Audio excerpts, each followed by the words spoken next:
I'm Brian Shaw, health educator here with Sacramento Native American Health Center. Welcome to another engaging episode of the Health Education Minute, where we take about 60 seconds, give or take, to explore a health issue that's relevant to you and relevant to me.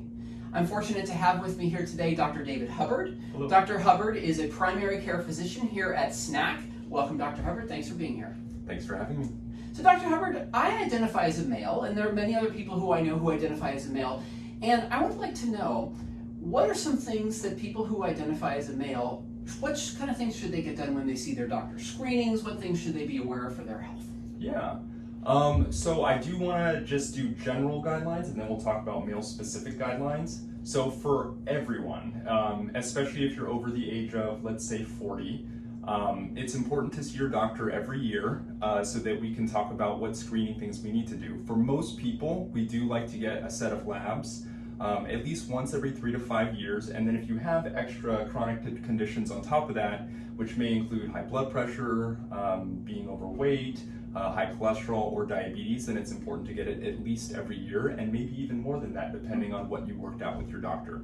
So the general rule is, for most people, I would see your doctor at least once a year so that you can have that discussion. They may also want to follow up on some vaccines that come out once a year, and then they'll talk about some of those screening things.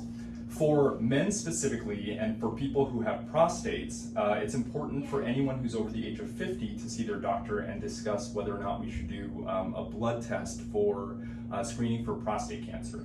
So the good thing is we no longer do the finger test. That's no longer a very accurate test, and we have blood tests that can test for prostate cancer screening, but that's a discussion to have with your doctor. Absolutely. So getting labs, seeing your doctor once a year, or maybe more often depending on what your health conditions. Exactly. And then men specifically, prostate exams, have a discussion with your doctor. Yeah. Now the discussion thing, here's another issue. I get nervous, and I know other people do too, about going to see their doctor. What are some ways that I can make this easier for myself so that I don't, so that I end up going to the doctor to get these things done rather than avoiding it? Yes, so I think most people do get nervous going to the doctor, and that's totally normal. What I would say is some people feel better if they go with support. So a lot of people do bring their partners to visits, they'll bring their friends. The other thing is, I would say just let your doctor know if you're nervous so that we can help you and address exactly what you're nervous about.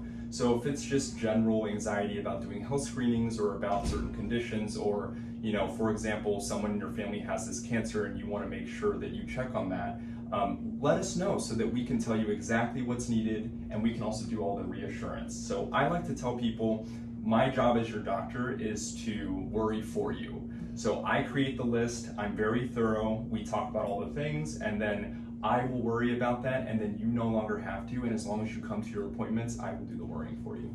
Fantastic. So ways to make it easier: have a discussion with your doctor about what you're nervous about. Exactly. You keep a list of the things, the screenings and the health health measures that I would have done. Keep track of it all. You worry about it, and then you reassure me about what needs to be done. Exactly. Excellent. Perfect. So for anybody out there who this applies to, talk to your doctor. Have a discussion with your doctor about what you're due for, anything that you might be nervous about, anything you might have a little anxiety about, and see your doctor. Make sure you have that discussion. Thanks for being here today. Come on in, guys. Thanks a lot. So if you want more of the Health Education Minute, watch and subscribe to SNAC's YouTube channel, and until next time, we'll see you right here. Bye-bye. Bye.